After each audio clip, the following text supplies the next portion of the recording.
Muy buenas tardes, muchas gracias por acompañarnos en el último día del aniversario de Sonamaco en esta conversación presentada por Sonamaco Salón del Anticuario, llamada Antigüedades, Coleccionismo, Museos, Tráfico y Belleza.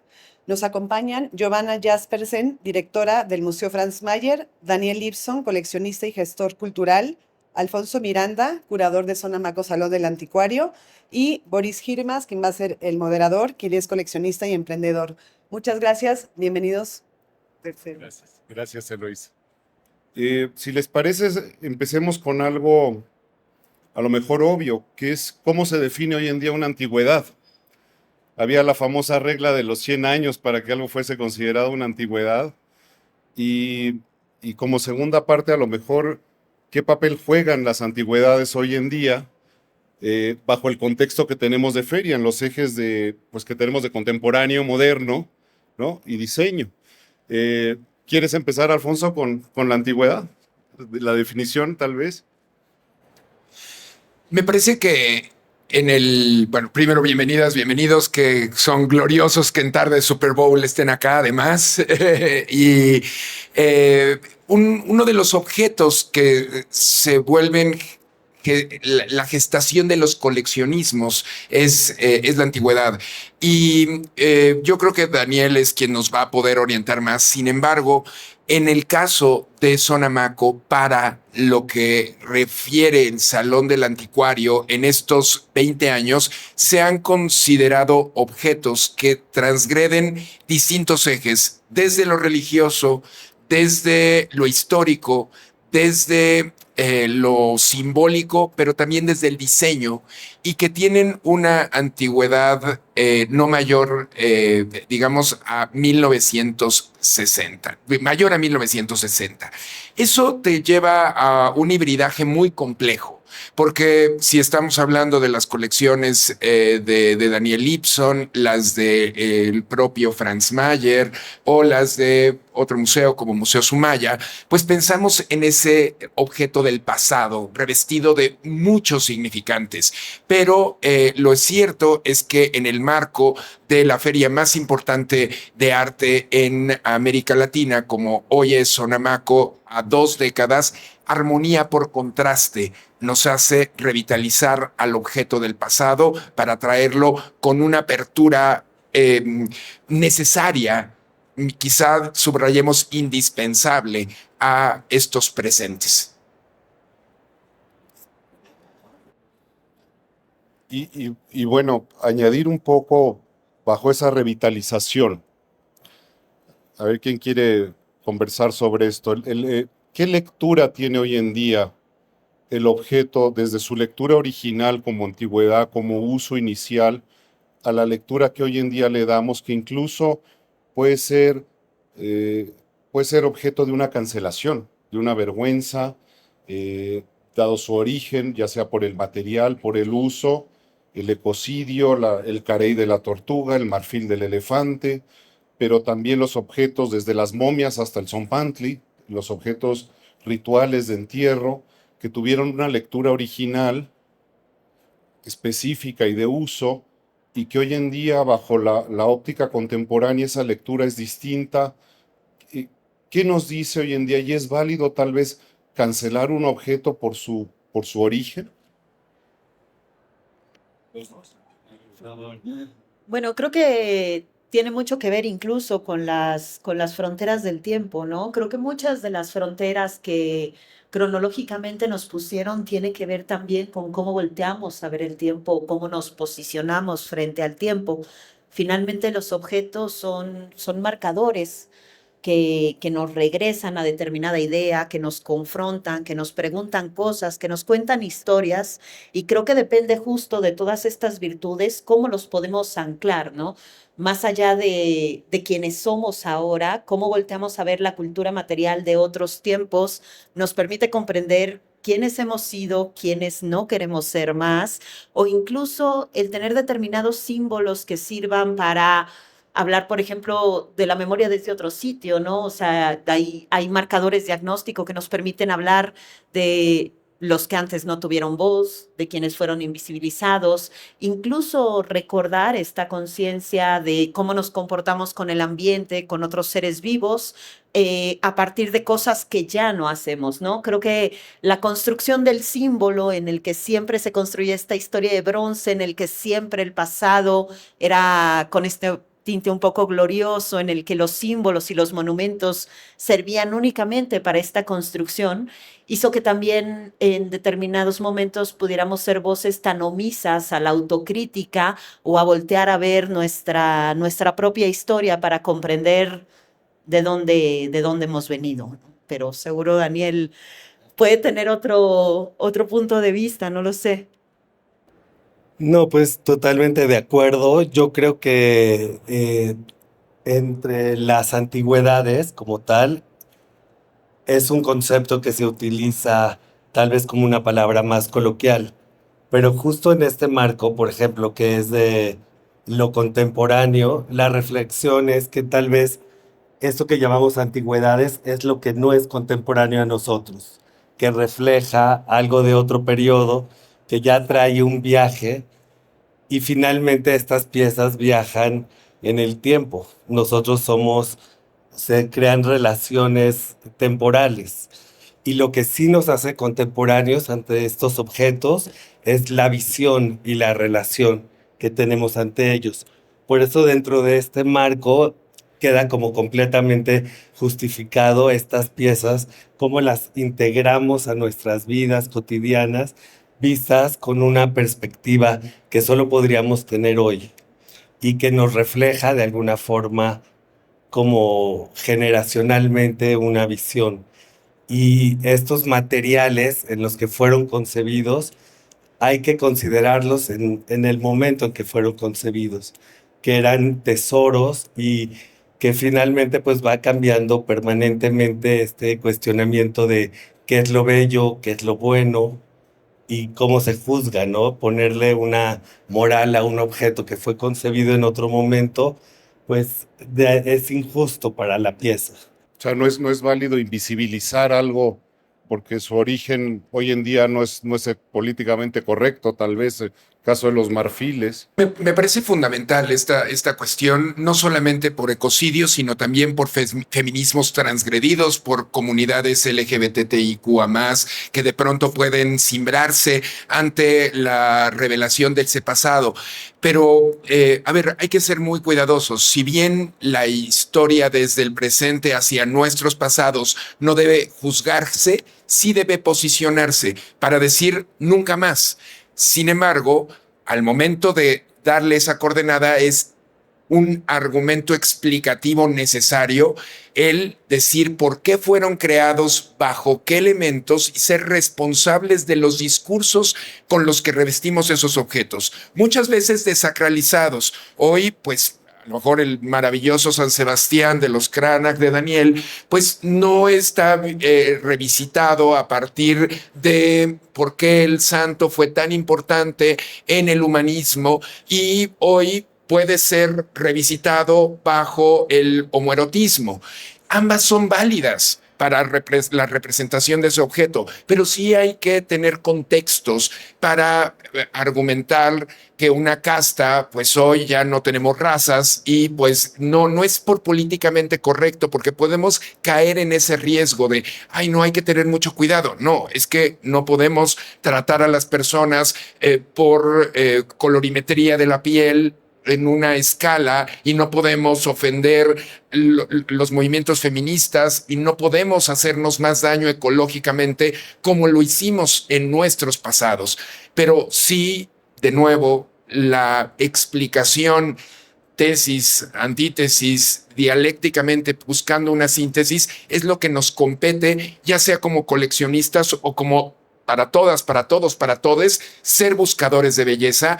Y creo que uno de los mejores ejemplos en el caso de Daniel es cómo ha logrado, no por Sonamaco, por desde muy joven, sigue siéndolo, pero desde muy joven, ha logrado tener esa ruptura sistemática que te han señalado como, qué extraño, ¿qué hacemos? ¿Esto por dónde va?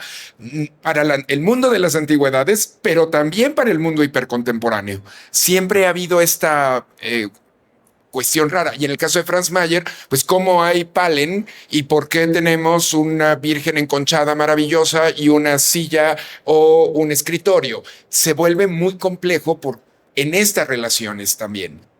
Y creo que también, se convierte nuevamente en este ejercicio de diferencias y de fronteras, ¿no? Si en realidad creo que a lo largo de la historia lo que nos ha faltado también es comprender acerca de la empatía con otros tiempos y con quienes hemos sido. Las personas hemos necesitado distintas cosas a lo largo de nuestra historia, dependiendo de los contextos geopolíticos, geoclimáticos, culturales, y toda esta cultura material en realidad no tiene que hablar siempre de nosotros, ¿no?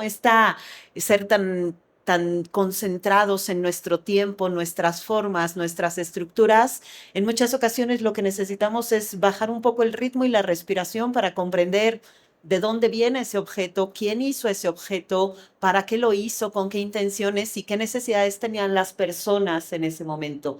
A mí, por ejemplo, personalmente me preocupa mucho cómo en este ejercicio de cancelación de ciertas cosas, se cancela también personas que están detrás de oficios técnicos que pueden ser grandiosos, ¿no? Por citar un ejemplo, justo entre las colecciones de Franz Mayer, una de las constantes es el marfil. Tenemos unos mantones de Manila donde los personajes tienen los rostros de marfil pintados además a mano, además de haber sido labrados, y son piezas de menos de 1 centímetro.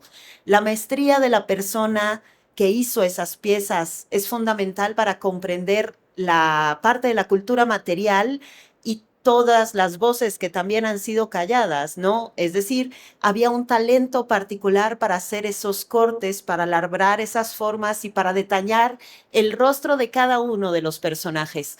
Si ahora, al haber tenido conciencia en relación al medio ambiente y el resto de las especies, tuviéramos que entonces borrar de la historia ese talento, también estaríamos siendo injustos. Creo que el sentido es poner en su justa dimensión cada una de las personas y los colectivos que han estado históricamente también detrás de los objetos, especialmente en el caso de la cultura material, que no corresponde al sistema europeo autoral en el que tenemos una firma y una atribución a una persona concreta, sino que en realidad son cadenas de talento que están detrás de los objetos.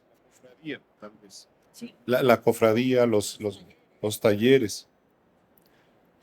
Y bueno, y como segunda parte entonces, no cancelar, pero esta tendencia que ha habido sobre mi patrimonio no se vende, específicamente en la parte arqueológica, y el exigir repatriaciones a como dé lugar y de alguna manera tratar de sacar a las antigüedades del comercio. Es válido sacar a las antigüedades del comercio o rasgarnos las vestiduras tal vez porque mi patrimonio no se vende muy bien, pero sí tenemos esos 30 siglos de esplendor.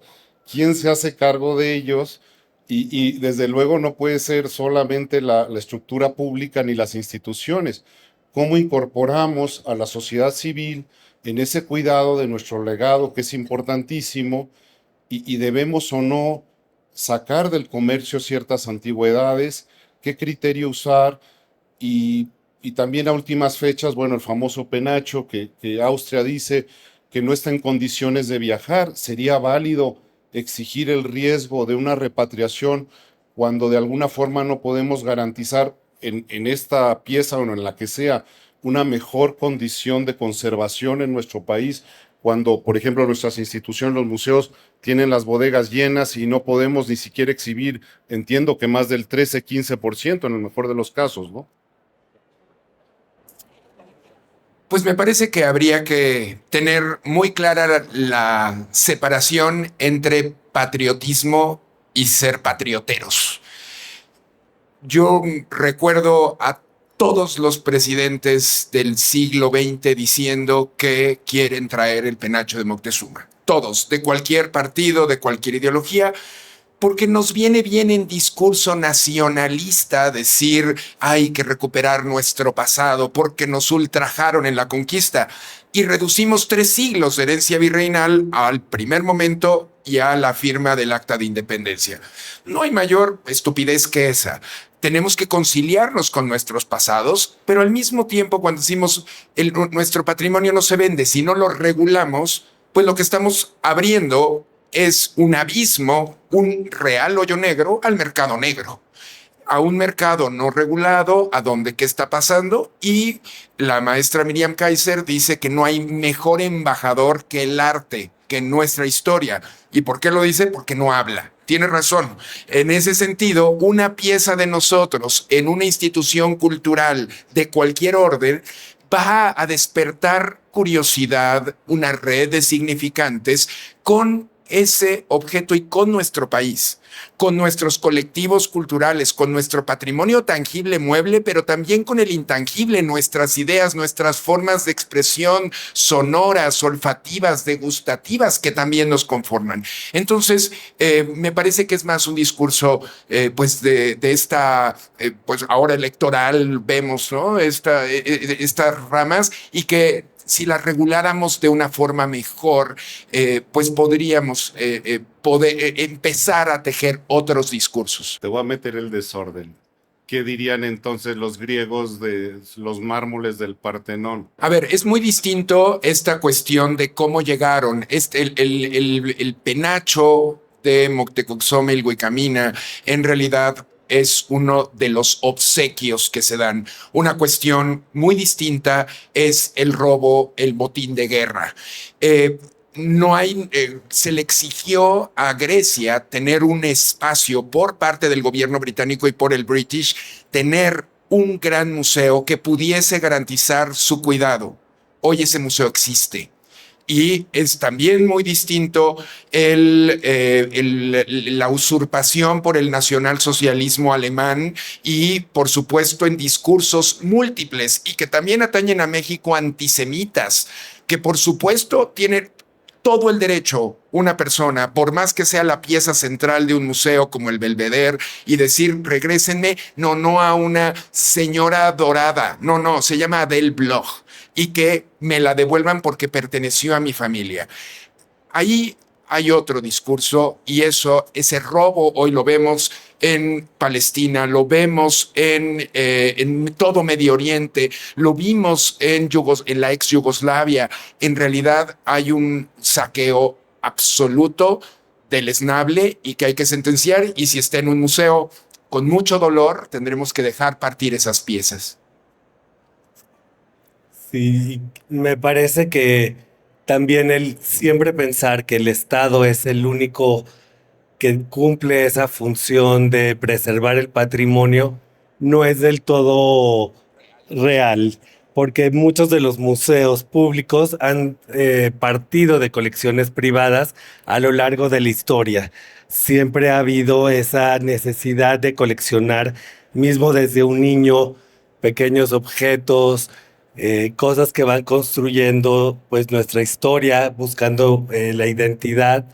Y realmente la labor de coleccionistas tan serios, ¿no? Como el Museo Sumaya, que es un museo vivo, que está en permanente crecimiento, y hay esa misión generosa de reunir piezas bajo una quizás visión personal, pero para compartirlas con el público, porque en realidad uno se cuestiona, bueno, tal vez no es de uno, ¿no?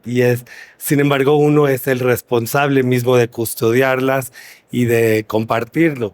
Franz Mayer, que es un museo que pues es de los orgullos de México, ¿no? Y pues tiene esa característica que eh, no depende del gobierno, es una fundación que logró pasar a través del tiempo. Entonces, esta misión un poco del coleccionista visto como si fuera eh, un, bajo un egoísmo el tener las cosas, no es así realmente.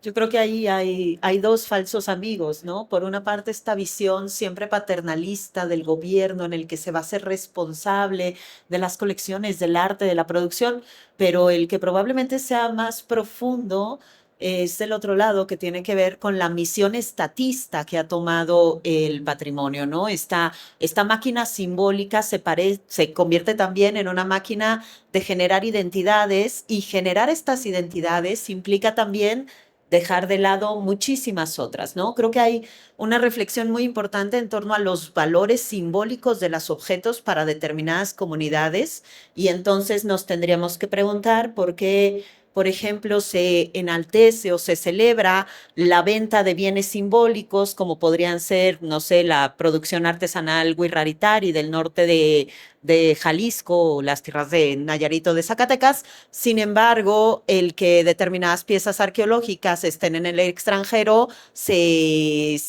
digamos, se demanda, se castiga.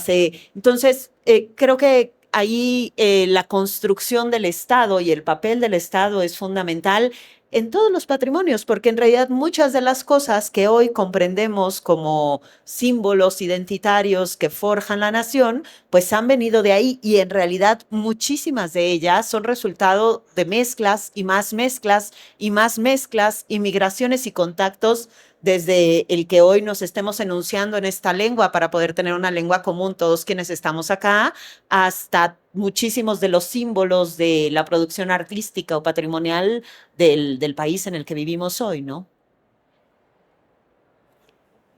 Y entonces, bueno, pasando a lo mejor a otro tema, o hilvanando en ello, ¿cómo se construye una colección? Esta idea que tiene, yo pienso, todo coleccionista, por lo menos la tengo yo, que muy rápido te das cuenta que uno no es dueño de las cosas, realmente estás custodiando en su camino hacia idealmente un museo, en su camino. Las cosas son dueñas de uno, es cierto. Y uno se deja esclavizar con mucho gusto y con una obsesión increíble. Pero los casos, por ejemplo, Daniel y de Franz Mayer, de Tovar y de Teresa, que han tenido esta obsesión maravillosa, que no solo eso, sino que han sido repositorios de conocimiento, que es un legado. ¿Cómo pasa en esta colección? ¿Cuál es el camino de estos objetos y la colección como un conjunto, como una misma obra de arte en su conjunto, que son un conocimiento que pasa de una generación a otra, un conocimiento que bajo ningún motivo debemos de perder? ¿Qué podemos conversar de ello? Creo que es una suerte para cualquier coleccionista que quiere empezar a armar un tema, el empezar a encontrar este rompecabezas de objetos que entre ellos empiezan a llamar y empiezan a tener un valor de grupo, que empiezan a mandar una serie de informaciones y de conocimiento que no podría pasar con ellos de forma separada, de la misma forma. Y estas colecciones vivas, que es un aprendizaje y es una relación también con el objeto, que modifican completamente pues la parte de tu vida cotidiana, el espacio de la familia que convive con ellos. Y creo que estamos también generacionalmente perdiendo pues ahora sí que una generación de grandes coleccionistas.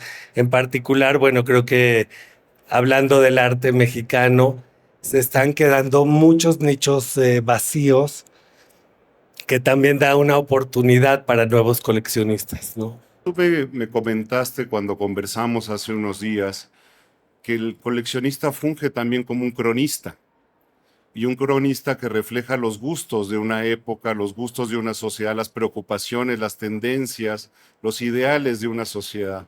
Cuéntanos un poco de esto también.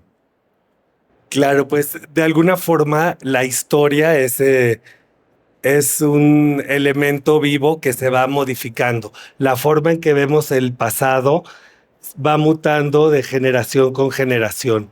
Y cuando vemos una colección, siempre hay que tomar en cuenta el momento en el que fue creada Y aparte del objeto en sí, nos está narrando una forma de reconocernos a nosotros mismos, ¿no? De la búsqueda que había en ese momento, que apreciamos, el sentido de la belleza, cómo nos vemos a nosotros mismos o qué añoramos, qué nos falta. Y me parece que esta unión de elementos retrata, que es una de mis pasiones, son los retratos, porque finalmente te habla de un momento y de que somos las mismas personas a través del tiempo. Creo que ahí Daniel decía algo que creo que es fundamental para comprender el coleccionismo, que son las faltas, ¿no? En muchas ocasiones siempre hacemos historias de la memoria, pensamos muy poco en el olvido, en todo lo que ha quedado fuera de eso que recordamos, ¿no? Lo que ya hemos olvidado. Y en el caso de las colecciones, creo que lo que falta en las colecciones en muchas ocasiones nos da mucha mayor información de lo que sí se tiene. En el caso de Franz Mayer, por ejemplo, somos muy afortunados de contar no solo con la colección, sino también con todo el archivo de Franz Mayer, y fue un hombre que supo muy temprano que estaba haciendo archivo. Entonces, fotocopió incluso lo que él enviaba. Entonces tenemos toda la correspondencia para la compra de un objeto, por ejemplo, el ir y venir en el mercado o el por qué lo quiere, pero mucho más interesante el por qué no lo quiere, porque tenía una idea muy clara, jamás compró por comprar, que en muchas ocasiones es lo que se piensa de los coleccionistas, ¿no? Como esta cosa voraz, este impulso de comprar y comprar y comprar, y no, en realidad la negación y las cosas que no se compran son probablemente lo más determinante en una colección, o lo que no se quiere, o lo que no se puede comprar, o lo que se decide no comprar por determinadas condiciones. En el caso de Franz vemos cada una de sus colecciones desde el primer brote, o sea, por ejemplo, en el caso de China, que la tengo ahora muy fresca, tenemos el año donde compra sus primeros 2 libros de China y porcelana. Después de eso, cuando inicia la colección, lo que pide de manera concreta, cierto periodo, ciertos materiales, hace una lista enorme de todas las cosas que no quiere. Después de eso, comienza a comprar, y tenemos también el momento exacto en el que dice: yo ya terminé mi colección de China. Es modesta, es pequeña, pero muy representativa porque tengo esto y esto y esto, y hace un acervo de poco más de 300 piezas de Oriente, que son muy singulares. De hecho, en algún momento dice: ya no me interesa China, solo me interesan las piezas de Oriente que hayan llegado a América a través de la Nao. Si no fue por la Nao, no lo voy a comprar. Entonces, esta forja y cómo se va delineando la colección como un ser vivo, independiente a la propia persona que lo está comprando, tiene que ver con la negación, lo que se deja de lado, y cómo eso permite el ir modelando lo que se quiere. Y si bien esto revela quién es esa o ese coleccionista, también tocar las aristas de la investigación. Quizá había una motivación, una pulsión, un deseo por ese objeto que se vuelve pues una fuerza simbólica, y lo necesito más que lo quiero, me importa tanto protegerlo, que se vuelve el coleccionista de antigüedades un experto que entonces va tejiendo el curador, el investigador. De pronto es: oye, Daniel, por favor, tus relicarios, muerte niña, tus vestidos, y empieza a ser un bastión de información. Lo mismo con tus colecciones, aunque llegas evidentemente a una fuerza nodal moderna, es: no, ayúdame, quiero que me digas, Andrés Blaisten, oye, por favor, quiero tocar base de este periodo, de eso que no se había visto en los museos nacionales y que era un periodo tan próximo que a lo mejor pues todavía no entraba. Y por otro lado, se vuelven necesarios en la visión de la conservación del patrimonio, a veces con mejor responsabilidad que otros, pero a ver, ¿dónde se restaura? ¿Cómo se hizo? ¿Quién lo hizo y bajo qué taller? ¿Con qué materiales? Y es memoria viva. Si nos vamos atrás en el tiempo, esos coleccionistas también fueron muy cuidadosos en cómo revestir de información a esa colección. Esté en esta maravilla de coleccionistas del siglo XX que tenemos muy claros, un Guillermo Tovar que pues se le sigue extrañando porque era la puerta hacia dónde va esta fotografía, este mueble, ¿por qué no está para decirme si es telebrillo o no?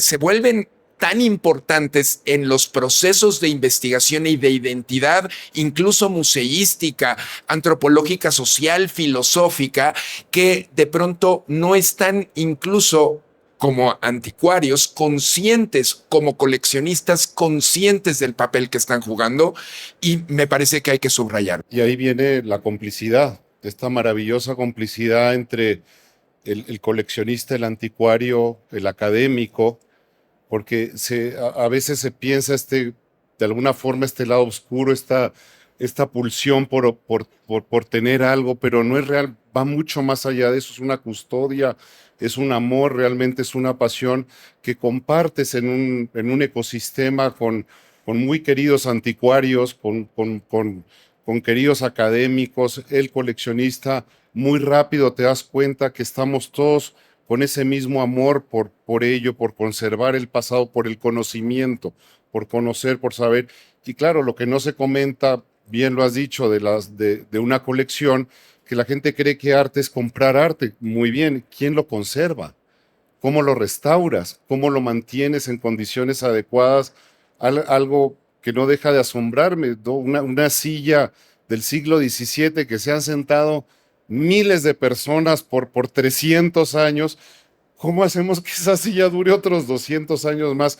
Pero ahí viene esa maravillosa complicidad con el marchand de arte, con el anticuario, que también es un coleccionista, que también escoge dónde esas piezas tienen que ir, no se la venden a cualquier persona.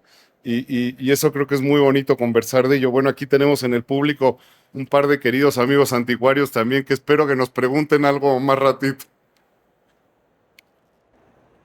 Sí, pues en realidad hay esa percepción de las antigüedades como si fuera un camino solitario del coleccionista.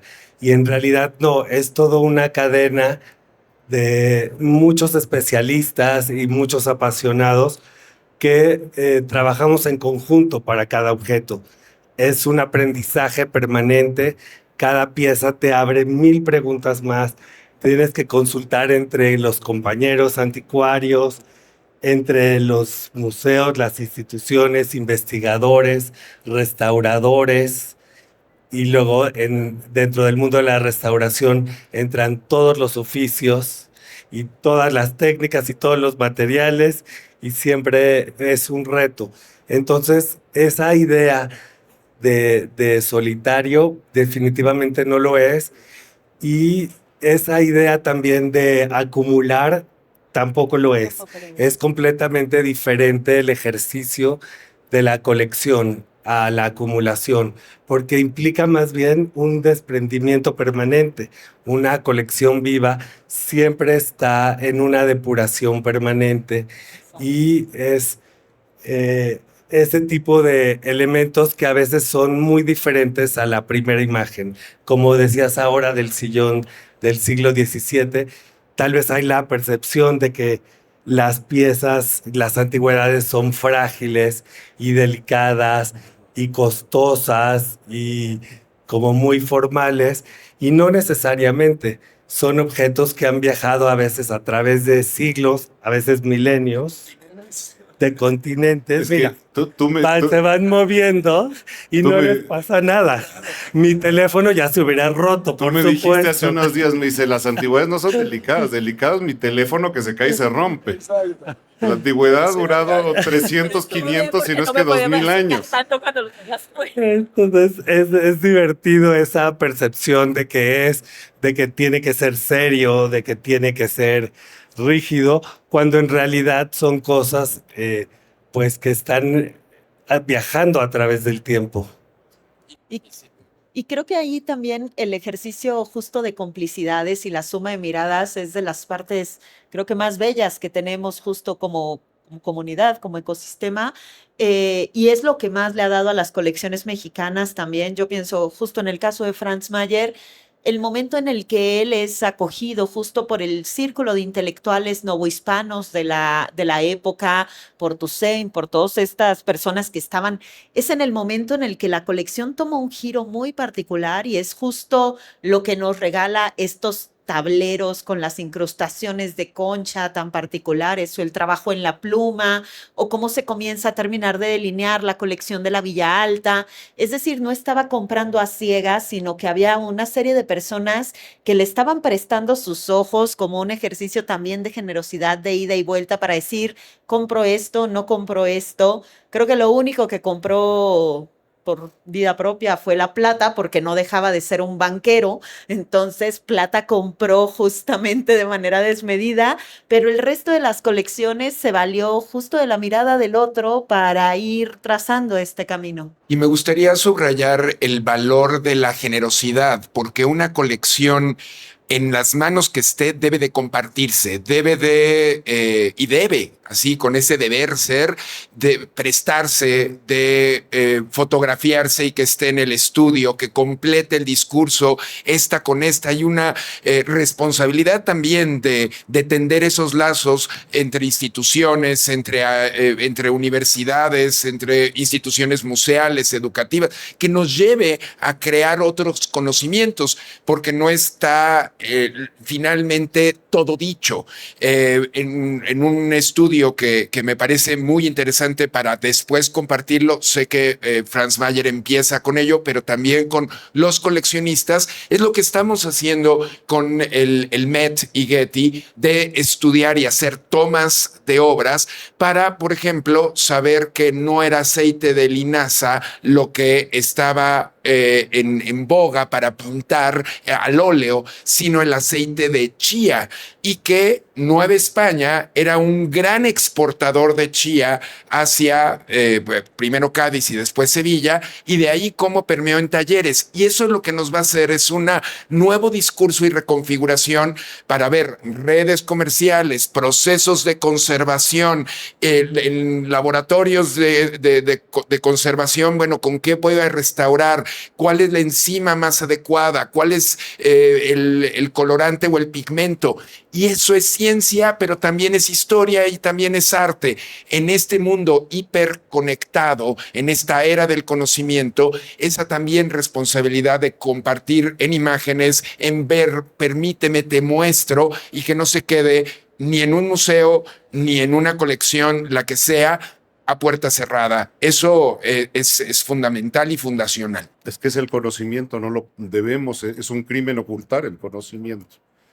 Y en ese sentido también es importante conocer que el público le pierda miedo, que el común de la sociedad pierda miedo, porque hablamos de lo delicado, y como bien dices, delicado, mi teléfono se cae y se rompe. La silla duró 500 años y va a durar otros más. Pero ¿qué acercamiento puede tener el público, no solo en el museo? ¿Qué están ustedes haciendo? Yo veo, Giovanna, que estás intercalando arte contemporáneo con antigüedades. ¿Cómo se puede acercar al público? ¿Cuál es la idea de ustedes como directores de museo para acercar al público? Tú, Daniel, como anticuario, ¿qué le pueden decir al público para acercarse, para iniciar una colección, para... Tal vez no todo el mundo es coleccionista, pero por lo menos convivir con estos objetos de manera cotidiana y perderles el miedo y apreciar esta belleza? Y también el objeto nos habla de nosotros. Como bien dijiste, lo que no hay dice mucho más que lo que sí hay, pero el objeto también te ha enseñado a ti, por ejemplo, sobre ti, ¿no? Tu colección ha sido un reflejo tuyo y te ha enseñado también de tu persona, ¿no? Bueno, yo, salvo lo que sumen, para mí creo que hay tres cosas que son fundamentales y que lo he confirmado ahora al frente del Franz Mayer. Una tiene que ver con que las personas comprendamos que nunca somos tan contemporáneos como pensamos que somos. Y tiene que ver casi con un ejercicio de humildad, o sea, esta cosa que tenemos de pensar que somos siempre contemporáneos, siempre estamos a la vanguardia, no es cierto. El 95% de esas cosas se llevan haciendo siglos. Cuando podemos ver desde ahí las colecciones y los museos, algo cambia y nos permite comprender, por ejemplo, que la cultura material de hace 400 años en realidad es lo mismo que el diseño contemporáneo, solo que ha pasado un tiempo y que no hay una fractura. Es decir, los tapices de Flandes que tengo en el museo y el trabajo que hace Marisol Centeno en Bijou tienen una conexión. Hemos necesitado el tapete como comunidad desde hace cientos de años. La segunda tiene que ver, sí, con faltarle un poco el respeto y la sacralidad a estos espacios, porque esa imposta es separatista, o sea, es imaginaria, pero además nos hace daño. En el museo nos hemos dado cuenta de que para explicar la epidemia de sífilis y lo que sucedía y por qué los varones tienen que comenzar a utilizar pelucas y por qué vemos pelucas en varones en las pinturas del museo, es mucho más fácil organizar una fiesta de pelucas que dar una conferencia. Esta manera de cómo llegamos a las cosas para recordar que también desde el gozo hay un encuentro, es fundamental. Y creo que la tercera tiene que ver con colectividad y con diálogo, ¿no? El que ya no seamos islas sacralizadas, en el que hay cosas que te tienen que gustar. Para mí no hay una sola pieza que le tenga que gustar a todo el mundo, un solo autor, una sola técnica que tenga que ser generalizada. Y me gusta mucho más escuchar a personas decirme por qué no les gusta algo, o por qué no les gusta ir a los museos, o por qué les aburre, o por qué algo les genera lejanía, que pensar que todos tenemos que estar un poco fingiendo que todo nos gusta y que es muy interesante únicamente porque es una antigüedad o está en un museo. Sí, pues creo que en estas piezas que de repente empezamos a convivir con ellas, que amamos, no solamente en la posesión, sino cuando vamos a los museos, cuando vemos libros, revisamos, leemos, estamos conviviendo con objetos con los que nos identificamos. Y de alguna forma, pues hay un espejo ante nosotros mismos y también pues hay anhelos de cosas en donde no nos vemos, ¿no? Y creo que es una oportunidad que totalmente de acuerdo con Alfonso de que sí hay ese deber, quizás ahí es la responsabilidad del coleccionista de compartir, de abrir y recordar eso que hemos repetido, que realmente nada es que es nuestro.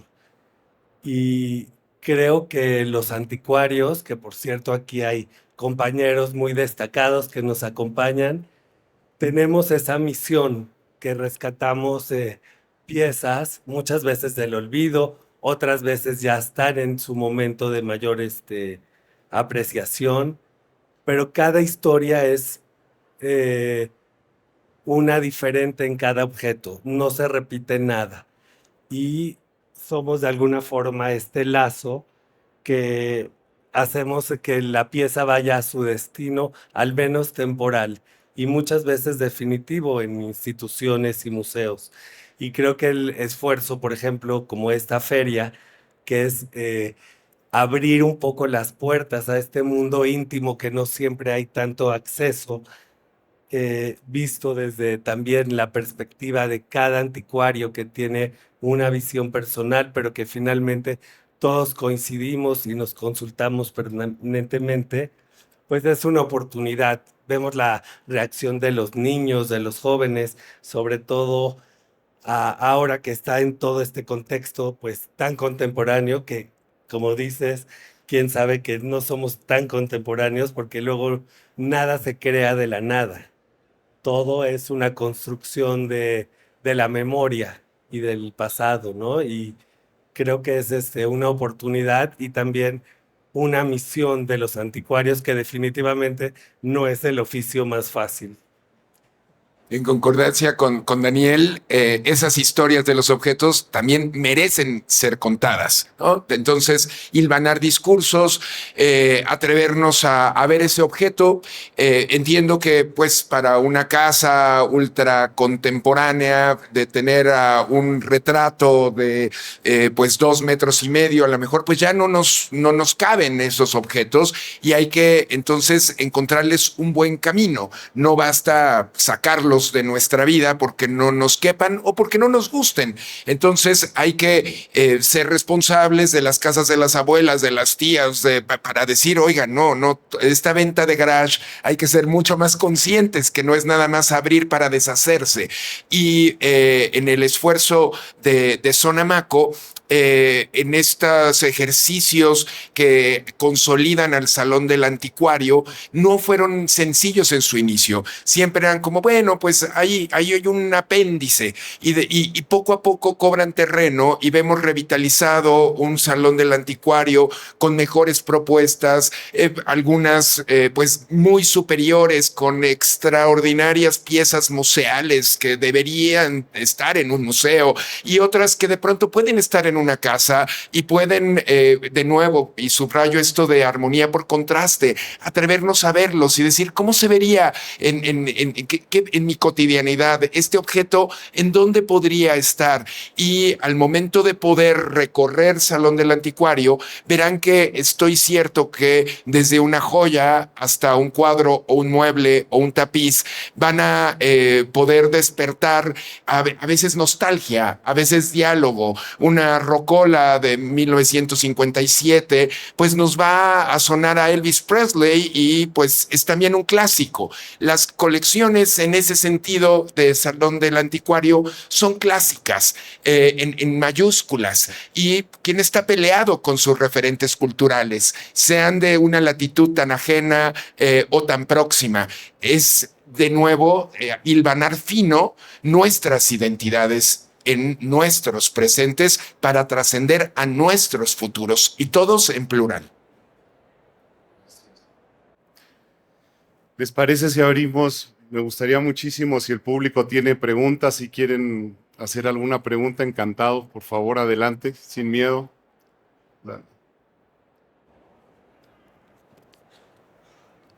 ¿Qué tal? Buenas tardes, ¿no?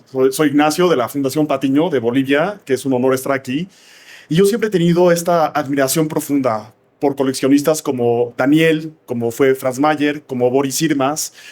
Y me he preguntado siempre si es el coleccionista quien decide conscientemente qué obras son las que le llaman a su colección, o en algún momento el coleccionista deja que la propia colección tome su propio espíritu, ¿no? ¿Cuál es ese proceso para convertirse en un coleccionista, ¿no? ¿Viene de la voluntad del coleccionista o tiene que en algún momento dejar la colección tomar su propio camino, ¿no?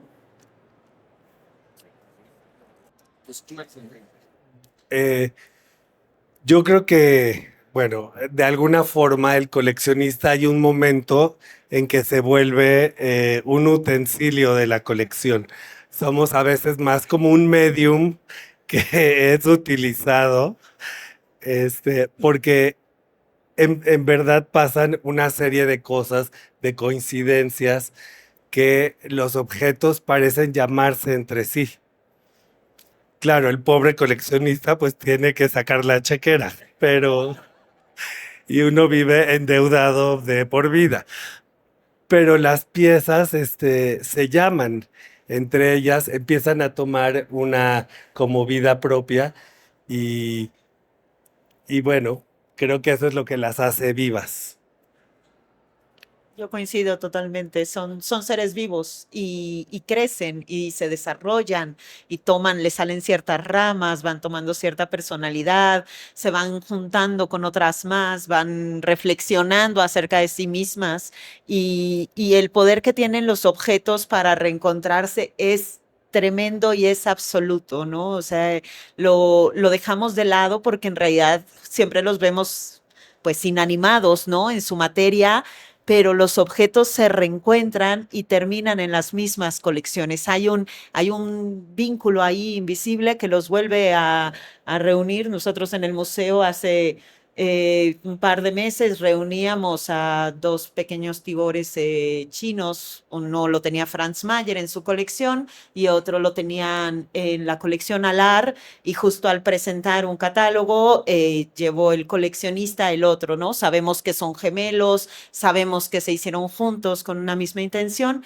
y solo tuvieron que pasar 200 años para que se vuelvan a encontrar. Sucede. Bueno, en mi caso, sin duda, además lo que a mí me pasa que es muy curioso, yo empecé con antigüedades y después me seguía a comprarle a mis amigos artistas hace 25 años y ahí me metí en el contemporáneo.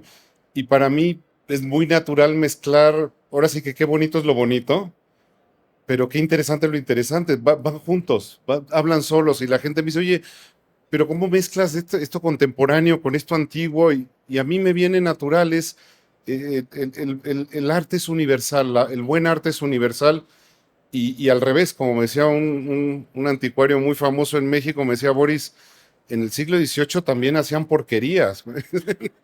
No porque sea el siglo XVIII es bueno, pero lo bueno va junto y va bien, y sea contemporáneo, sea de hace 2000 años, va natural y la convivencia con estos objetos es muy natural. A mí me enriquece, para mí siempre ha sido, y en la familia ha sido una excusa para aprender, es una excusa de conocimiento.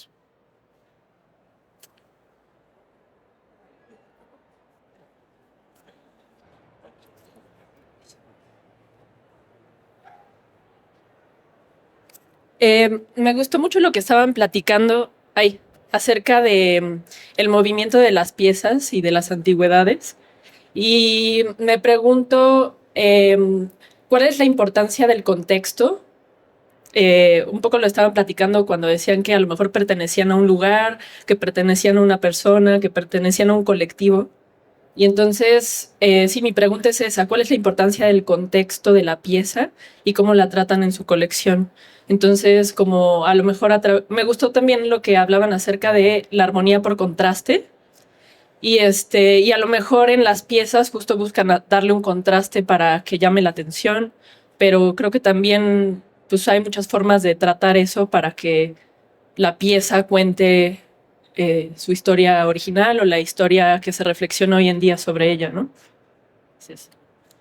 Creo que ahí lo más, como la parte más rica que tenemos es que justo en el camino vamos aprendiendo que la historia así en singular no existe. O sea, fue un mito que nos contaron en la escuela para que todos tratáramos de pensar de la misma manera, pero justo cuando vemos que un objeto tiene en sí mismo cantidad de historias y que entonces tiene la historia de las manos que lo hicieron, pero tiene la historia de su contexto y la cultura que lo produjo, al mismo tiempo que tiene su propio devenir histórico y las zonas por donde ha pasado y las personas que lo han poseído, por así decirlo, pero también tiene la propia historia que cuenta en su conjunto al ser parte de una colección y entrar en diálogo con otros objetos.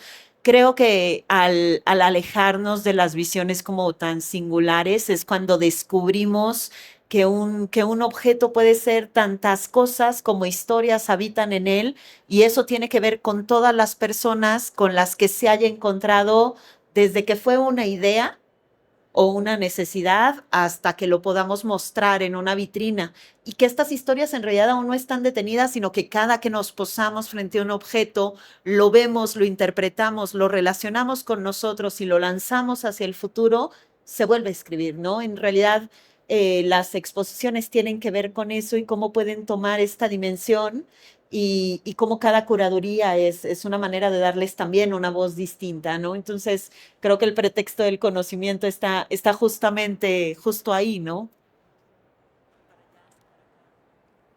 Agregaría que, citando a otro maestro, Humberto Eco, la obra está abierta. ¿Abierta a qué? A interpretaciones. Obviamente habrá unas descabelladas que no pareciesen no venir al caso, pero hay que ser responsables en cómo concatenar una idea frente a otra, contrastarla, y bajo esta dimensión tejer un conocimiento. Entonces, la exposición con esos mismos objetos en 1970, en 2000 o en 2025, va a ser completamente diferente. Y hay que abrir esos contextos históricos, antropológicos, sociológicos, que nos permitan en realidad entendernos.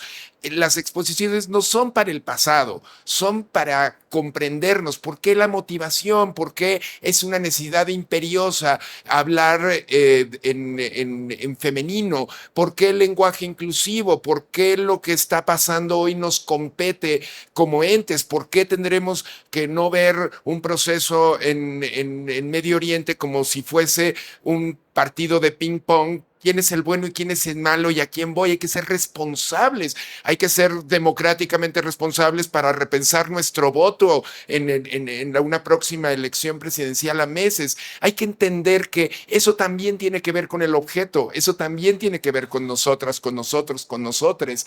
Y bajo esta red tan amplia, pues se vuelve muy complejo, pero hay que aprender que el museo, pues, no es letra muerta y el objeto tampoco está encerrado en un unívoco, porque eso es imposible. Nos gusta pensarlo así, porque al momento de manipularlo, pues resulta mejor cerrado que abierto. Y entonces, categórico que abierto a interpretaciones. Pero requerimos de esto, necesitamos de ello. Y sí, los contextos, pues son muchos, porque no es el contexto para una pieza, el contexto de qué, de gestación de esa idea, de producción, de musealización o de referencia.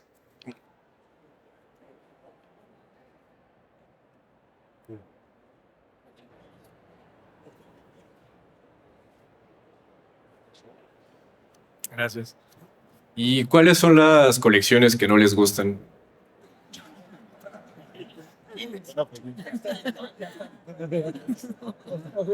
Queremos saber, Pues realmente creo que es un muy buen ejercicio el estar realmente pensando en qué es lo que a uno no le gusta. Y, y bueno, creo que creo que no. A ver. La cuestión también es complicado de gusto y yo te hablo por una de las colecciones más controvertidas en la escena hipercontemporánea museológica desde hace 30 años, como lo es la colección de Fundación Carlos Slim y Museo Sumaya, que de pronto esto no lo entiendo, esto está abigarrado, esto de pronto ya se dieron una vuelta, ya se despejaron estas cuestiones. ¿En serio todo es aparentemente tan negativo en sus absolutos o estamos abiertos a volver a asistir y volver a ver ese objeto? Porque muchas veces estamos llenos de lugares comunes. Entonces, aprendamos que no es que, y no creo que ni nadie pueda decir, toda la colección de la que sea es maravillosa. Perdón, yo estoy seguro que mi muy querida amiga habrá objetos que le purguen del Franz Mayer y que tenga que verlos día con día y que tenga que ensalzarlos en un discurso, pero son abominables. Entiendo que no así para Daniel. De pronto, pues no vas a adquirir algo que no te gusta. Pero es que son dos momentos. La colección privada tiene una función. El coleccionista privado colecciona lo que le gusta, lo que le llama, lo que le dice. No tiene una obligación de tener que. Cuando esa colección, por alguna razón, se transforma en una colección institucional, como es el caso de Franz Mayer o de Tovar y de Teresa, cambia. Ahí tú ya tienes una obligación institucional de llenar ciertos huecos en la colección que no había, de estudiar ciertas conexiones. Son dos momentos distintos en la colección y muy válidos por demás. Yo creo que uno siempre tiene que respetar. A mí te puedo decir, por ejemplo, los candiles de Murano no son lo mío. Pero el día que entré al Hotel Danieli en Venecia y vi el candil colgado, dije, sí, lo hicieron para ponerlo acá. Para eso lo hicieron. Aquí, y se ve bonito y está perfecto. A mí, a lo mejor no es lo mío, lo aprendí a apreciar por haberlo visto en Venecia y siempre tienes que tenerle respeto a la obra.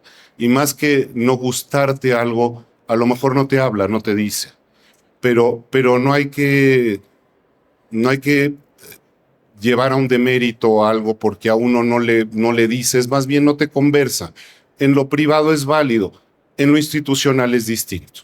Ahí hay un esquema diferente que es lo que hacen los directores de museo y los curadores. Sí, en lo institucional tengo que decir que lo que dijo Alfonso no es cierto. O sea, toda la colección Franz Mayer es espectacular. Absolutamente cada uno de nuestros registros me fascina.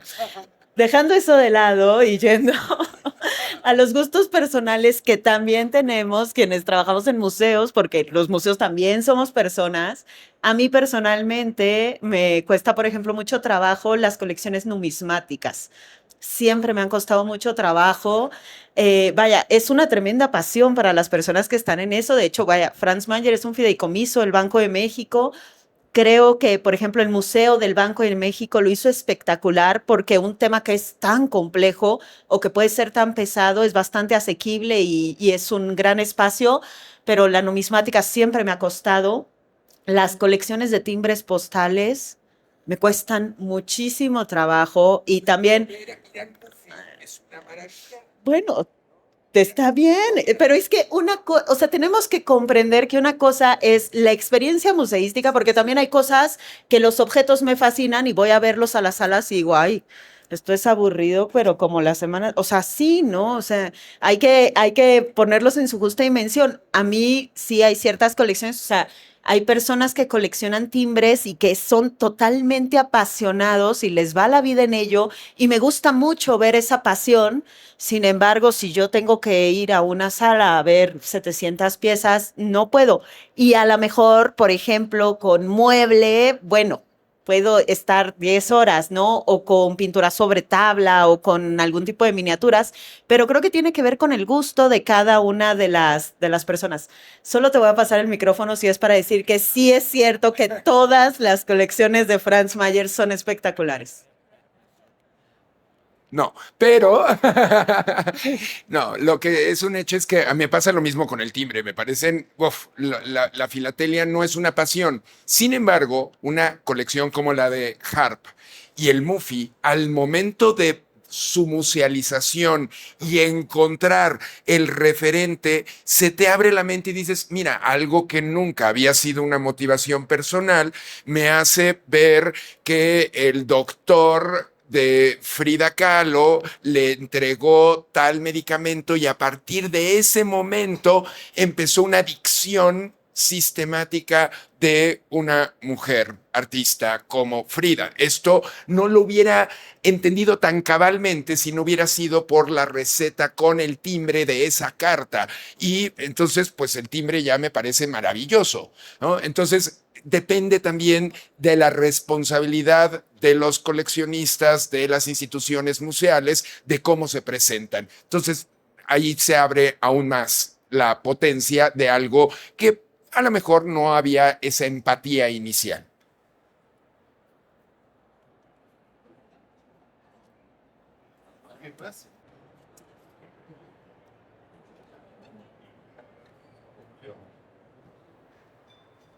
Buenas tardes. A ver, este es un tema, yo soy anticuario de muchos años. Es un tema complicado porque cómo no desfallecer ante los monitos y manchitas que valen 5 o 10 o 20 veces más que una antigüedad. ¿Qué polémica tienes y qué tienes que sortear para pasar de la posesión al coleccionismo, que es distinto? ¿Cómo lo que nosotros llamamos ecléctico no se contamina? No metes un monito y manchita con algo que tiene un valor per se. Si tú analizas los textiles de Flandes y los pones en un estofado, en la época la gente ni siquiera sabía que era lo más caro los textiles. Cuando lo plasmas en un estofado, la gente empieza a dimensionar. Tienes un lenguaje.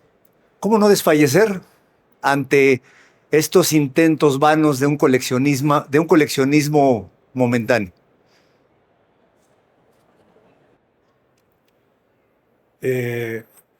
Me parece que finalmente, pues sí, es un ejercicio siempre personal el cómo combinas las piezas entre sí y cómo contrapones a veces los mismos valores que tienen justo en esta feria, que es un ejercicio que estamos en un diálogo y se contraponen las piezas. Creo que ayuda el ejercicio a resaltar todos estos valores que mencionas, y lo ves en los niños y en los jóvenes que se acercan a ver los stands de Salón del Anticuario y de plano se están enfrentando como por primera vez a esta reflexión, a preguntar qué es, a distinguir entre las calidades, los mensajes, todo esto que te habla. Y creo que ese ejercicio de contraponerlos abre preguntas y genera nuevas generaciones que se creen estas cuestiones. Segundo, nada más, me parece que sí hay que abrir una pequeña parte en este diálogo de resulta súper injusto que algo que haya pasado tantos siglos y esté acá tenga un valor de mercado muy distinto al valor simbólico inherente a ese objeto y que lo que está a 6 pasos más en este lugar alcance unas dimensiones estratosféricas. Es historia, es gusto de una época y es muy difícil no desfallecer porque de pronto es saber, tenemos la carga de este objeto que ha pasado tantos avatares para estar acá y de pronto pues alguna cosa genial que en el esfuerzo, simplemente no en idea, en el esfuerzo pareciera mucho menor, pues ¿por qué es tan desproporcionado un Cristóbal de Villalpando frente a cualquier otro artista de esta feria? Es también una cuestión real muy compleja de asir y hay que asumirla y hay que enfrentarla y la única forma pues también es revalorar histórica y simbólicamente nuestras identidades. Sí, y creo que también la pregunta puede ser invertida, ¿no? O sea, ¿cómo sí desfallecer debería de ser la pregunta? O sea, este corte de respiración que nos puede generar un objeto justo por sus dimensiones simbólicas, por su materialidad, al colocarlo en determinado sitio, creo que es mucho a lo que tenemos que volver. O sea, las personas de inicio no estamos obligadas a saber absolutamente nada de las antigüedades y su contexto, pero el poder traspasar esas fronteras para que sí volvamos a desfallecer, o sea, que una persona, lo decíamos al renovar la sala de platería, ¿no? Nosotros queríamos que las personas al entrar tuvieran ganas de hincarse, ¿no? Queríamos hacer un corte de respiración y esa era la intención para tener un punto de partida. Esto no tiene que ver con la religiosidad de los objetos, no tiene que ver con que vengan de una tradición católica o se utilizaran para determinados rituales, tiene que ver con la materialidad, con el metal, con el brillo y con cómo lo mostramos. Yo creo que para mí la gran intención es siempre desfallecer, o sea, cómo recordamos eso que nos hace desfallecer para poder entonces poder comunicar todo el resto de historias y cuestiones que hemos hablado, ¿no? Creo también que hay aquí un tema importante que es la diferencia entre el valor y el precio. Y definitivamente este es un momento generacional donde existe una desproporción impresionante con los grandes maestros, con las artes aplicadas. Habla de nosotros como generación y el precio es algo que también habla de nosotros como generación porque pasan las modas. La característica de la moda es que pasa. Entonces es un ciclo que definitivamente en algún momento va a cambiar. Y me parece que aquí estamos ante una serie de elementos que conservan una serie de valores independientemente de la parte histórica, de toda una serie de información sobre la vida cotidiana, sobre la visión de ese momento. También, pues, los grandes maestros las técnicas y el nivel de detalle. Y no se nos puede olvidar que no hay nada nuevo, que al final del día el ser humano al arte y a las cosas le hemos asignado, son valores virtuales. La decepción de Cortés cuando como gran cosa le manda el emperador toneladas de jade y lo que él quería era oro. Y claro, para los aztecas el jade era lo valioso mucho más que el oro. Pluma, ¿no? La pluma mucho más que el oro. Y tenemos estos valores virtuales a lo largo de la historia. Habla de nosotros hoy en día, en efecto, y tú hablas de la religiosidad, pero está habiendo un cambio de tendencia donde en Europa, donde se hablaba hace unos años de una Europa postcristiana, hoy en día vuelve a haber un interés por el arte religioso virreinal, lo mismo en el caso de Estados Unidos. Son tendencias, son modas.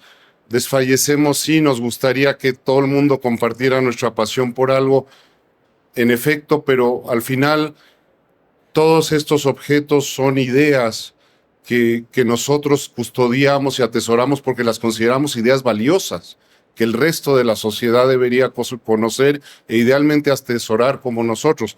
Esa es la labor, y no desfallecer, bueno, como en cualquier oficio, yo creo. Y coincido, y la cuestión también, no le podemos imputar responsabilidad exclusiva ni al coleccionista ni a la institución pública o no gubernamental. Es también una responsabilidad de si nos gustan las antigüedades, pues defendémosla, exijamos que se exhiban más, comprémoslas, intercambiémoslas, pongámoslas en nuestros muros en redes sociales y entonces no nada más en los reflejos de piezas extraordinarias, tomémonos una selfie, pues esta autofoto también puede, y los invitamos a que recorran el Salón del Anticuario, porque ahí está también una pasión por ese objeto, por ese biombo, por esa mancerina, y de estar poseyéndolos, si se puede físicamente, pero si no, simbólicamente. Pues muchas gracias. ¿Quieres decir algo más? Estamos un poquito pasado del tiempo, pero de veras muchas gracias por su atención, gracias por la hora. Queridos ponentes, pues un lujo tenerlos acá. Estoy honradísimo. Muchas gracias a todos y a Sonamaco desde luego y a Salón de Anticuario. Gracias.